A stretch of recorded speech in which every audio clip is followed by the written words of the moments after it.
Assalamualaikum kawan-kawan dan kepada Puan Sri.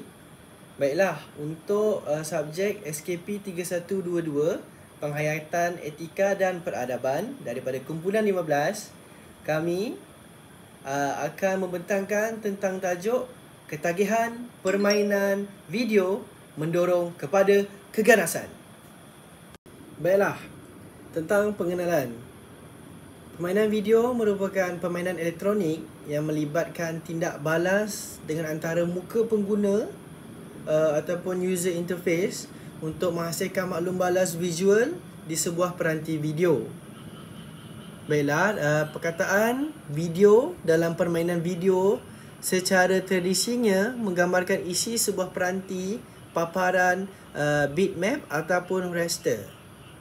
Baiklah, permainan video dan e-sukan ataupun e-sport boleh dilihat sebagai satu aktiviti yang mampu mengisi masa lapang masyarakat sekarang. Tetapi mengikut kajian terkini, iaitu Perunding Kesihatan Mental Pusat Pakar Psikologi Jiwa Damai, iaitu Aiman Amri, berkata Pertubuhan Kesihatan Sedunia ataupun WHO memandang serius isu yang dinamakan gaming disorder. Gaming disorder adalah kategori ketagihan terhadap sesuatu perkara, iaitu spesifikasinya adalah permainan video. Tidak lupa juga menurut laporan agensi berita China Xinhua, untuk mengenal pasti dan mendiagnosis penyakit ini, seseorang itu perlu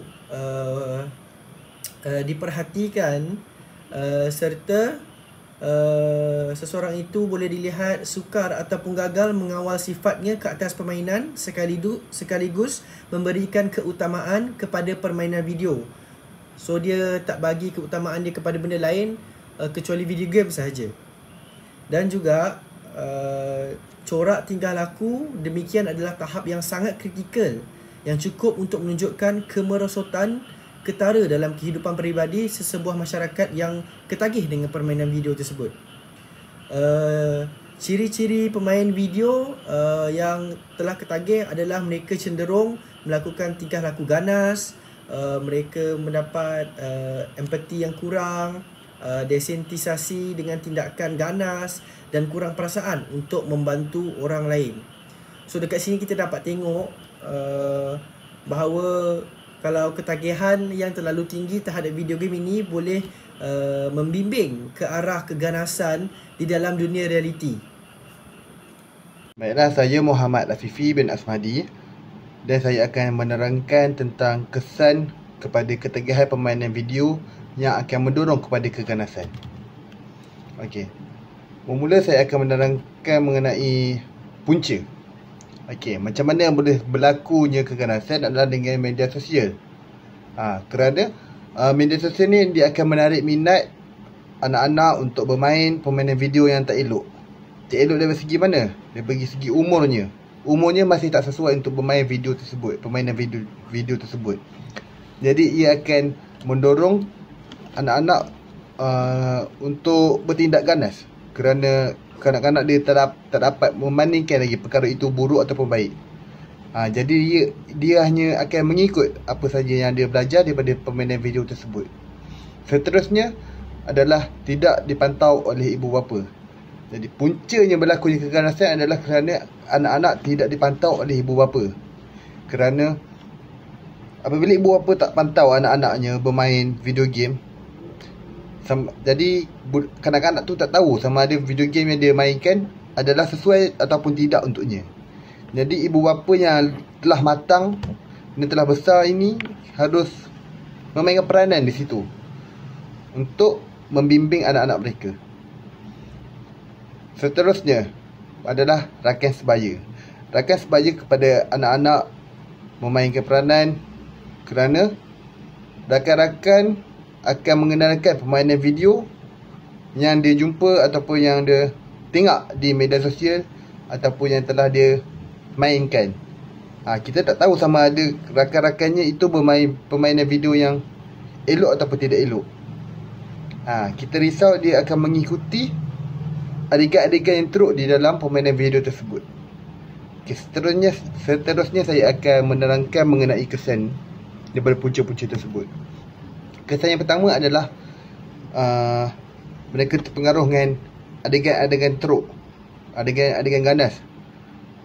Ganas seperti mana? Ganas seperti mencuri, merompak, merogol ataupun memukul dan membuli.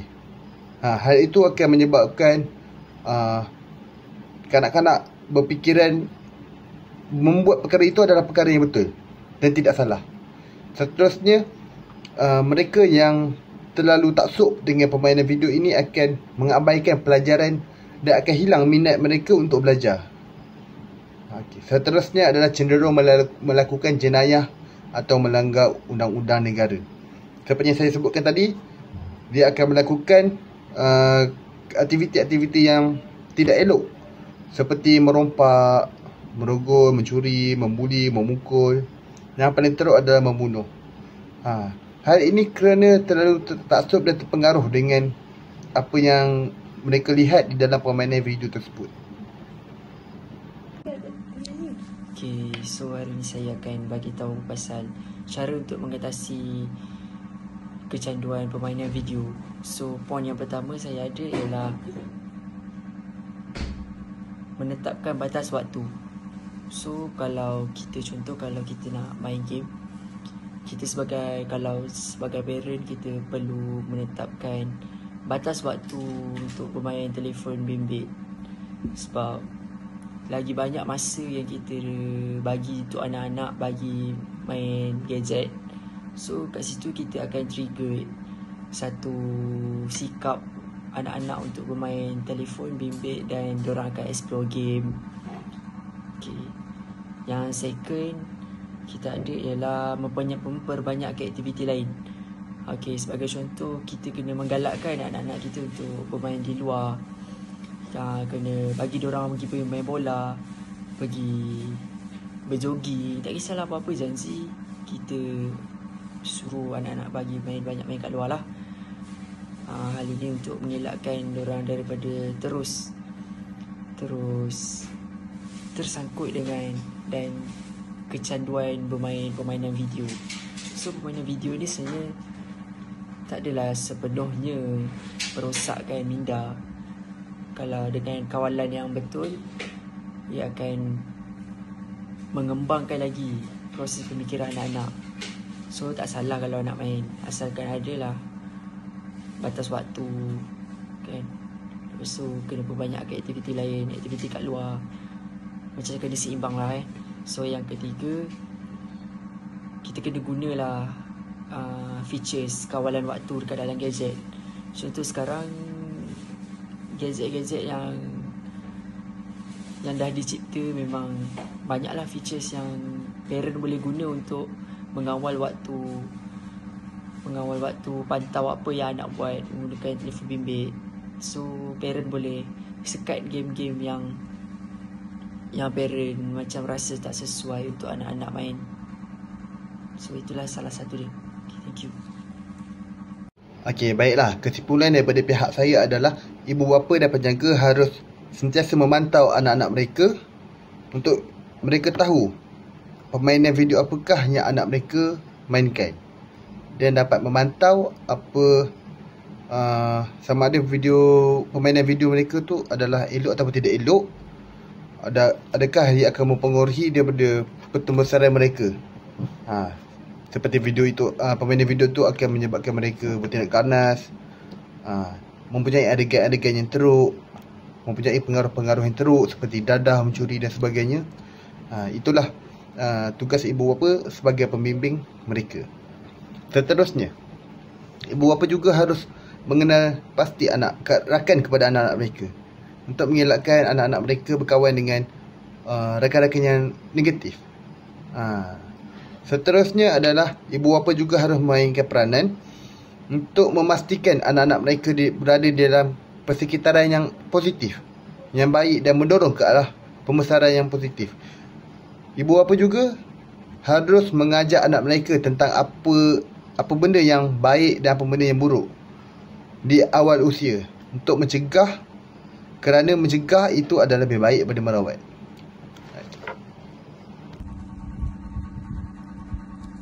Kesimpulan dari isu ketagihan permainan video adalah perlunya kesedaran individu terhadap kesan negatif yang dapat ditimbulkan oleh ketagihan permainan video. Pembatasan waktu, kegiatan alternatif dan dukungan sosial dapat membantu mengatasi ketagihan. Selain itu, penting untuk memilih permainan dengan isi kandungan positif dan mempertimbangkan penggunaan aplikasi kawalan waktu. Upaya bersama baik dari individu maupun masyarakat diperlukan untuk menciptakan persekitaran yang seimbang dan ke arah kesejahteraan mental. Baiklah, untuk kesimpulan yang ketiga daripada saya sendiri, iaitu membuat banyak kajian. Kajian berkaitan topik ini juga perlu dijalankan lebih banyak untuk menilai tahap ketagihan permainan video ini di kalangan masyarakat. Hal ini kerana perkembangan pusat dunia teknologi baru-baru ini memberi banyak peluang kepada masyarakat untuk menceburi bidang e-sukan ataupun e-sport. Maksudnya banyak teknologi sekarang memberi peluang kepada sesiapa sahaja untuk menceburi bidang e-sport, dari segi streaming di media sosial seperti di TikTok ataupun di YouTube ataupun Twitch. Ini juga perlu dijadikan sesebuah kajian disebabkan perkara ini boleh membimbing ke arah sesuatu yang tidak memberi faedah ataupun sesuatu yang negatif. Namun, sekiranya situasi ini tidak dikawal dengan baik, masyarakat boleh menjadi ketagih terhadap permainan video. Maka itu, kajian berkaitan ketagihan permainan video game ataupun video game yang membimbing ke arah keganasan ini perlu diperbanyakkan, khususnya untuk kajian di dalam negara kita sendiri, iaitu Malaysia yang tercinta. Sekian itu sahaja pembentangan daripada kumpulan kami. Jika ada salah silap, saya ingin memohon maaf. Yang baik hanya datang daripada Allah Subhanahu Wa Taala dan yang kurang itu sesungguhnya datang daripada kami sendiri. Assalamualaikum warahmatullahi wabarakatuh dan salam Malaysia Madani.